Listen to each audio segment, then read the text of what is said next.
This lesson is 6-5, Solving Proportions. And I'd like you to write down the definition of a proportion. A proportion is an equation stating two ratios are equal. So here's an example of a proportion. 2/3 is equal to 8/12. And we know that because 2 times 4 is 8 and 3 times 4 is 12. So it's true. Well, I want to show you, a lot of times we'll have proportions that you have a variable. So you have a piece of the proportion is missing. And if we look at 5/7 is equal to x over 14, then we need to figure out what x is. And what you would have done in the past, so you would have said, okay, I know that 7 times 2 is 14.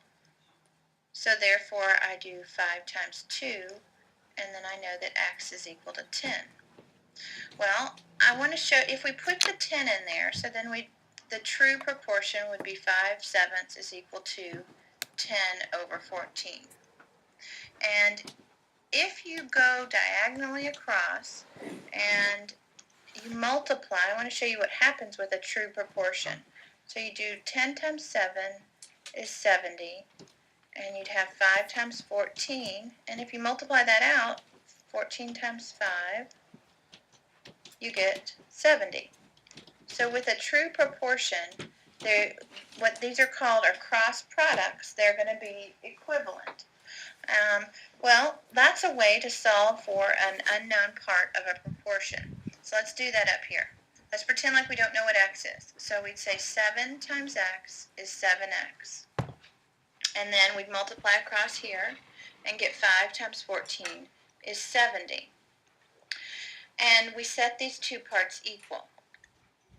So, and then we can solve this equation. We divide both sides by 7, and x would equal 10. The same thing that we got over here.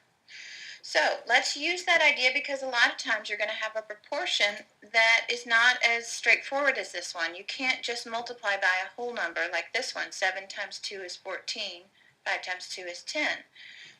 So this way of solving proportions where we cross multiply is a great way to solve a proportion. So let me show you how this works. So the directions solve each proportion, and what that's asking you to do is to find the value for x that makes the proportion true. And so we're going to use cross products because it's hard to figure out what do you multiply 6.8 by to get 34. Now you could figure it out, but let's just do our cross products. So we multiply across. So if I multiply 34 times x, I'll get 34x. And we want that to be equal to whatever 6.8 times 50 is. So you'd multiply that out to the side, and when you do that, you actually get 340. Well, here's a simple equation to solve. So you divide both sides by 34.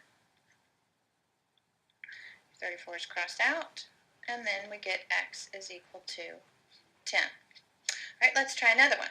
Let's use cross products again. So we'll do 9 times 36 and x times 15. When we do that, we'll have over on the right side 15x is equal to, and out to the side you'd multiply 36 times 9 and get 324. You divide both sides by 15. Cross your 15s out to the side. You divide 15 into 324. And it turns out it's okay if you get a decimal, because when you divide this, you will get a decimal of 21.6 is equal to x. That's okay. We know how to do that. All right, I want you to get a textbook out and turn to page 288. And if you will look at the bottom of the page, we're going to start a word problem about community service. So find that and read that as I read it out loud. Alicia's class is making care packages for a local shelter. They can make 8 care packages with 240 items. How many care packages can they make with 500 food items? And one way to solve this is to set up a proportion. We'll finish it in the next video, but I'll start to set it up. So you look to see what are the two kinds of categories that you have. And you have care packages,